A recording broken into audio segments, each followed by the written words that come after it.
Assalamualaikum warahmatullahi wabarakatuh. Bismillahirrahmanirrahim. Asyhadu alla ilaha illallah wa asyhadu anna Muhammadar Rasulullah. Astaghfirullah. Allahumma sholli ala Muhammad. Pertama kali marilah kita bersyukur kehadirat Allah Subhanahu wa taala.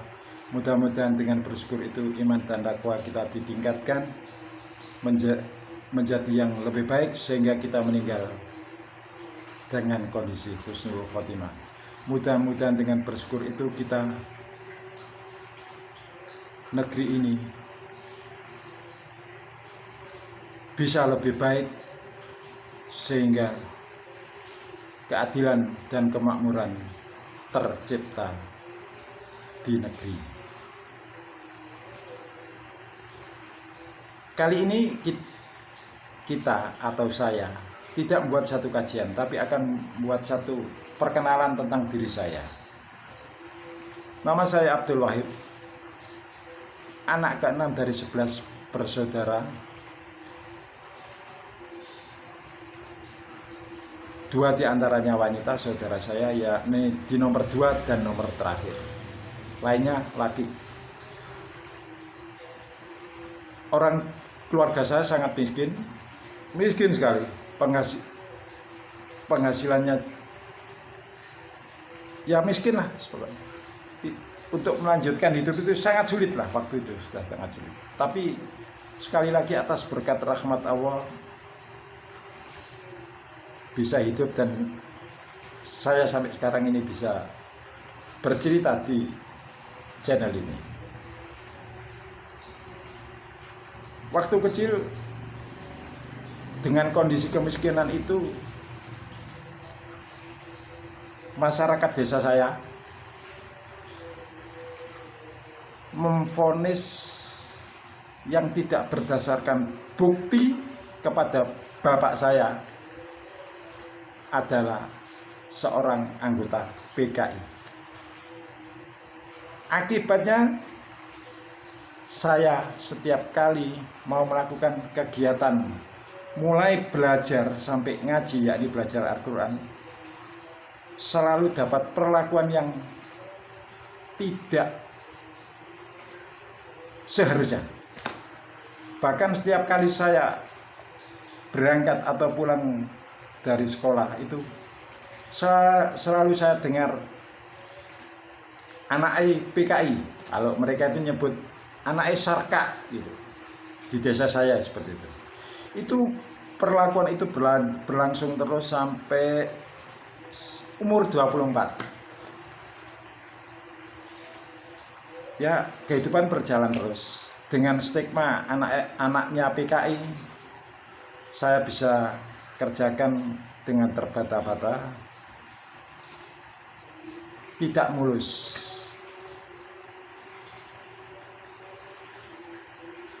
Suatu ketika masih madrasah,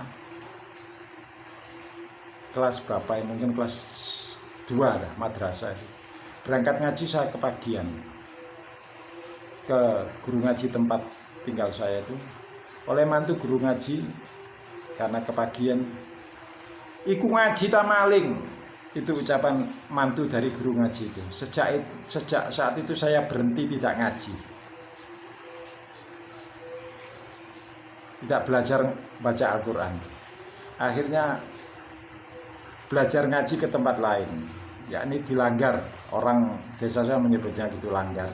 Kalau bahasanya musola gitu ya. Nah, karena saya miskin,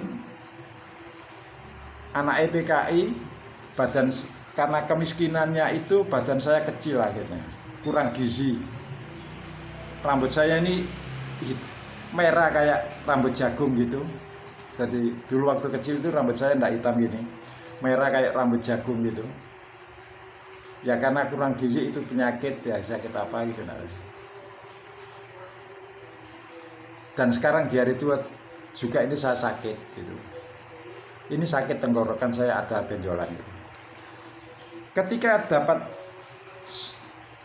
omongan dari guru ngaji itu seperti itu, saya berhenti ngaji, saya pindah ke belajar ke langgar. Karena kurang gizi, Padahal sepantaran saya itu yang ngaji paling ya selisih 2 tahun lebih tua dari saya gitu. Apa oleh jamaah ngaji yang di situ? Ngaji ini bukan untuk orang kecil, bukan untuk anak kecil. Saya tidak jadi belajar ngaji lagi di tempat itu. Dengan stigma bahwa majelis ngaji itu bukan untuk anak kecil. Padahal usianya sepantaran lah, selisih 2 tahun lebih tua. Mereka lebih tua dari saya. Karena badan saya kecil, kurang gizi, dibilangnya gitu, saya berhenti nak ngaji. Dan sejak itu saya putuskan untuk tidak ngaji sampai selama-lamanya. Akhirnya saya bisa belajar ngaji, ya dengan belajar sebisanya. Sampai tahun 82 itu saya ingat, saya hanya bisa baca juz amma, surat Yasin, dan Al-Baqarah sampai ayat 86. Itu sampai suatu ketika saya tahun 82 itu lulus SMA, persyaratannya itu dites untuk baca Al-Quran, dan saya yang diteskan waktu itu surat Al-Muluk, dan saya tidak bisa baca surat Al-Muluk. Apa ucapan guru wanita itu? Ya apa iki? Arek desa kono kok gak iso ngaji iki. Itu ucapan dari guru saya. Itu ucapan yang terngiang-ngiang sampai sekarang ini, yang menjadikan sehingga saya bisa baca Al-Quran. Dan karena kurang gizi, lingkungan tidak mendukung, maka saya tidak seberapa pandai lah. Akhirnya saya lulus tahun 82 itu SMA, dan terbukti matematika saya 5. Ya karena memang kurang gizi. Jadi seperti itu. Akhirnya 82 itu nganggur sampai 83. Kerja ikut orang, karena di desa itu karena sudah dengan stigma PKI itu sudah mengakar ke semua warga di situ. Mencari kerja di desa itu untuk menjadi buruh, tidak semua orang bisa menerima. Ya ada beberapa orangnya itu. Setelah itu diberhentikan dengan berbagai alasan. Akhirnya menemukan satu orang yang bisa menerima saya sebagai pekerja di desa itu. Saya kerjakan mulai tahun 83 itu terus berjalan sehingga punya uang cukup. Maka saya putuskan di tahun 83 itu saya kuliah tanpa sepengetahuan bapak saya. Pagi kerja di rumah orang itu jam 3 gitu saya pulang, mandi, sholat asar, setelah itu makan, habis itu keluar, tapi tidak ngomong ke bapak saya, pakai sepatu, pakai kaos, jalan kaki sekitar 3 kilo untuk menuju ke kampus itu. Baru setelah itu naik kendaraan. Begitu selanjutnya mulai tahun 83. Akhirnya bapak saya tanya, ben sore metu ku tandi kone. Karena saya jawab, karena anak kepada orang tua. Kula sekolah, Pak. Duh, kone kuliah, sapa sing biayai? Kula ki Mbak, Pak. Saya sendiri, Pak, gitu ya. Karena waktu itu ketika saya memutuskan kuliah itu, sesungguhnya saya waktu lulus SMP itu bapak saya menghendaki saya sekolah STM. Sehingga saya waktu sekolah SMA itu sudah biaya sendiri, tidak dibiayai oleh orang tua saya. Bapak saya tidak biayai SMA itu. Sampai lulus itu saya bisa biaya sendiri. Ya dengan bekerja ikut orang itu.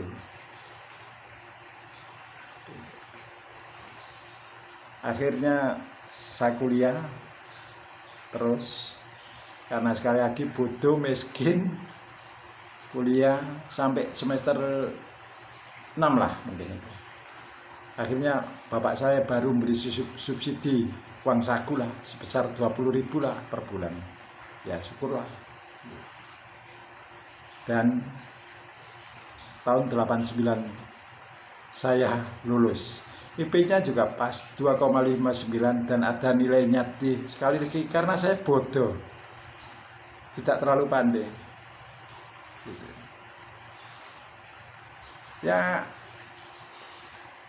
tapi sebelum lulus di tahun 85 itu saya dari kerja ikut orang pindah kerja ke koperasi di kota saya ini, sehingga kehidupan lebih baik lah, penghasilan lebih baik lah. Kalau dulu ikut orang itu ya satu bulan itu dapat sekitar 25.000, saya ikut koperasi itu pertama kali terima uang gaji itu 50.000, jadi lumayan lah untuk biaya kuliah dan seterusnya. Akhirnya di tahun 89 itu saya lulus S1 jurusan manajemen dengan IP 2,59, tidak bisa komputer. Sekali lagi karena waktu itu komputer belum kondisinya tidak seperti sekarang. Saya kerja di koperasi itu sebagai mulai tahun 85 kerja serabutan, mulai nimbang gula dan administrasi. Dan karena kebodohan saya ya seperti itu,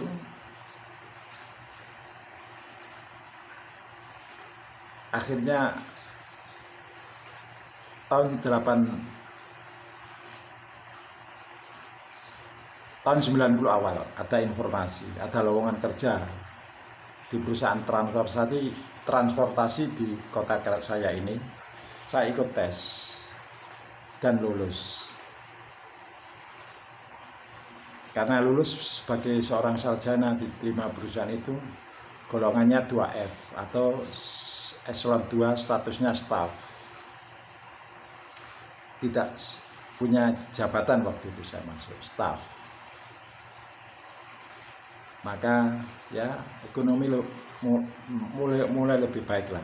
Dari gaji terakhir saya di koperasi tempat saya kerja itu terima 75.000 tahun 90 di bulan Juni. Masuk ke perusahaan yang baru itu saya terima pertama gaji itu 152.000. Terus dengan golongan 2F tahun 90, 2 Juli tahun 90. Akhirnya saya mulai kehidupan baru itu di perusahaan yang transportasi itu. Saya sebagai seorang auditor, ya akhirnya bisa berkontribusi secara baik, bisa menemukan kecurangan-kecurangan yang terjadi waktu itu. Dan akhirnya ada orang yang terpaksa harus dipecat karena temuan saya itu.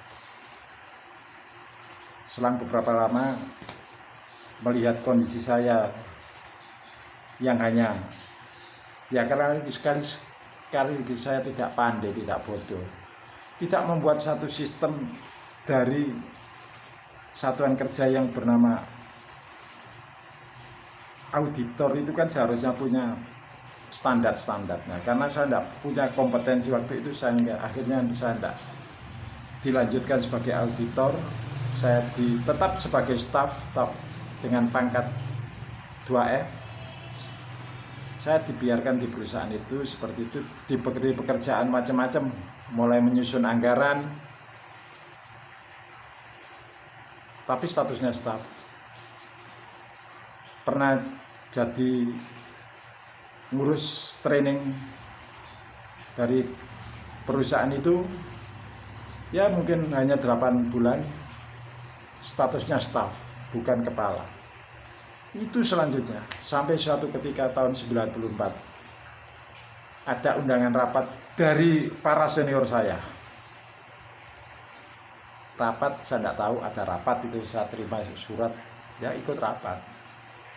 Di aula itu disebutkan rapat ini akan membentuk serikat kerja. Saya itu tidak tahu, tidak mau mencalonkan diri apa-apa. Di rapat itu akhirnya ya di atas 75% orang itu memilih saya sebagai ketua serikat pekerja. Orang bodoh, tidak ngerti apa-apa, dipilih sebagai ketua serikat pekerja. Ya saya kerja, ya saya terima. Akhirnya mau saya jalankan, mau saya rumuskan anggaran dasar dan anggaran rumah tangga dari Serikat Pekerja itu. Saya kumpulkan dari orang yang terpilih itu seminggu dari rapat awal itu. Saya undang, sekarang mari kita mempersiapkan diri untuk merumuskan anggaran dasar dan anggaran rumah tangga. 2 hari setelah saya rapat koordinasi dengan saya ketua dan yang lainnya kan yang terpilih itu yang punya suara saya jadikan sekretaris, bendahara dan seksi-seksi. Saya dapat undangan lagi mendadak. Seminggu setelah saya rapat koordinasi itu. Isi rapat membentuk Serikat Pekerja baru. Saya diundang di ruangan lebih tertutup karena yang diundang kebanyakan eselon 1 dan yang eselon 2 hanya saya waktu itu. Rapat ini memberitahukan bahwa Serikat Pekerja yang diketuai Saudara Abdul Wahid tidak boleh dilanjutkan dan di sini akan membentuk Serikat Pekerja baru. Begitu statementnya. Dan Pak Wahid tidak boleh jadi ketua, hanya boleh jadi anggota. Itu statement dari pimpinan rapat. Saya sebagai orang yang ya sekali lagi bodoh lah. Dan waktu itu lingkungan tidak mendukung, tidak ada orang yang berani mendukung sefaham dengan saya. Dengan terpaksa saya diam aja, akhirnya dibentuk Serikat Pekerja baru, terpilih, saya disodori jadi anggota. Ya akhirnya saya putuskan untuk tidak jadi anggota sampai pensiun pun. Saya tidak satu-satunya karyawan yang tidak menjadi anggota Serikat Pekerja di perusahaan itu. Begitu. Dengan kondisi seperti itu, saya sudah tidak diperlakukan secara wajar, maka karir saya ya mandek 2F sampai tahun 2015. 2F ya, statusnya staf. Dan saya ingat sekali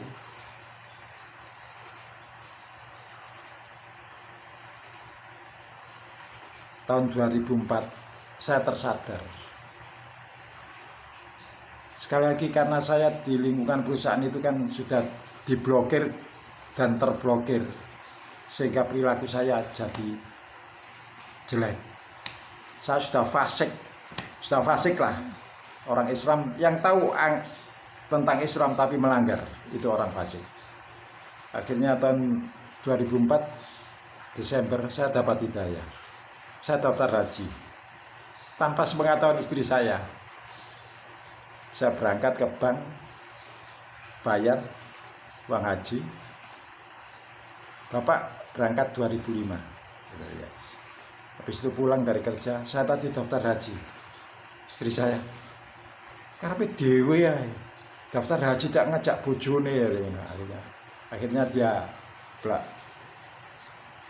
Akhirnya dia daftar di bank yang sama itu. Akhirnya tahun 2005 saya berangkat haji. Ketika saya belajar berangkat haji tahun 2005 itu, tujuan saya cuma satu, karena saya sudah berlumur dosa. Tujuan saya tobat, tidak mengharapkan apapun satu dari itu waktu itu. Haji selesai, pulang sekitar bulan Desember, dan tahu di Desember itu saya dapat informasi pergantian manajemen. Saya tidak mikir, karena tujuan saya naik haji itu untuk tobat. Akhirnya pulang. Begitu selanjutnya saya Maret baru dapat kesempatan diberikan ikut tes untuk naik pangkat dari eselon 2 ke eselon 1, dan syukur lulus. Langsung waktu itu jabatan saya kepala biro internal audit. karena dia tahu direktur utama yang menggantikan ini tahu karakter saya itu jujur tapi keras hati, keras kepala. Ya. Dan dia tahu potensi saya. Gitu. Maka saya terpilih sebagai ketua Serikat Pekerja itu. Ada terpilih sebagai kepala Biro Internal Audit mulai tahun Maret 2005. Karena 2006, Maret 2006 saya sebagai kepala Biro Internal Audit. Itu berlanjut terus sampai demikian kehidupan itu. Akhirnya saya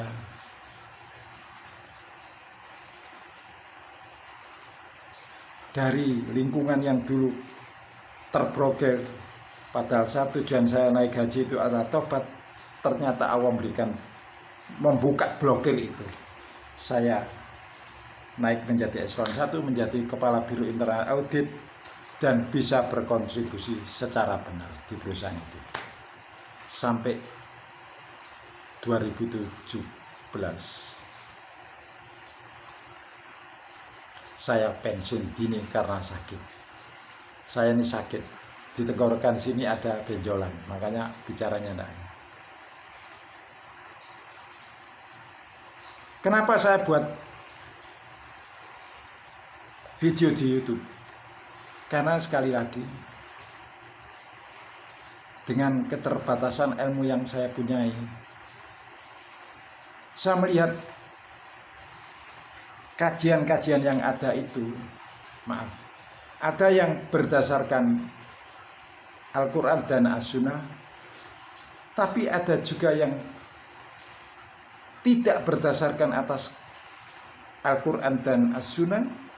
Ada yang hanya cerita, bahkan ada yang ceritanya tidak sesuai, bahkan menyimpang dari fakta yang seharusnya. Ya banyak, seperti salah satu contohnya kajian yang tidak sesuai dengan fakta, yakni misalnya kalau ustadznya mengatakan orang tua Nabi Muhammad masuk neraka, Nabi Muhammad buta huruf, itu tidak sesuai dengan fakta.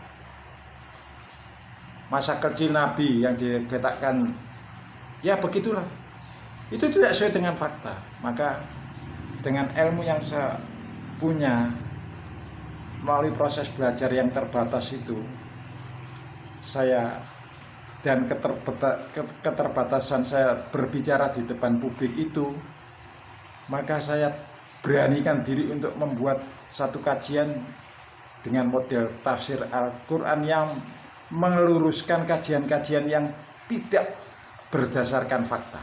Karena sampai sekarang ini ada kajian yang hanya ngomong tok, itu ada banyak itu. Kajian yang menjelekkan Islam itu juga ada. Kajian yang menafsirkan Al-Quran secara diputus ada. Maka saya hadir untuk meluruskan. Saya coba dengan keterbatasan ilmu yang ada ini, saya buat satu kajian yang mengatakan Al-Quran dengan tafsir yang sejujurnya, tidak mengada-ngada. Demikian perkenalan saya. Mohon dimaafkan kalau ada kata yang tidak sopan, tidak benar, karena sekali lagi saya bodoh, tapi hanya berani saja. Tetapi sedapat mungkin nekat, bukan berani, nekat gitu. Semoga bermanfaat untuk lebih berkembang channel saya ini. Sekali lagi saya mohon untuk subscribe, like, share, komen, dan hidupkan loncengnya agar setiap kali saya mengupload video tentang tafsir Al-Quran, saudara bisa mengetahui. Demikian, wassalamualaikum warahmatullahi wabarakatuh.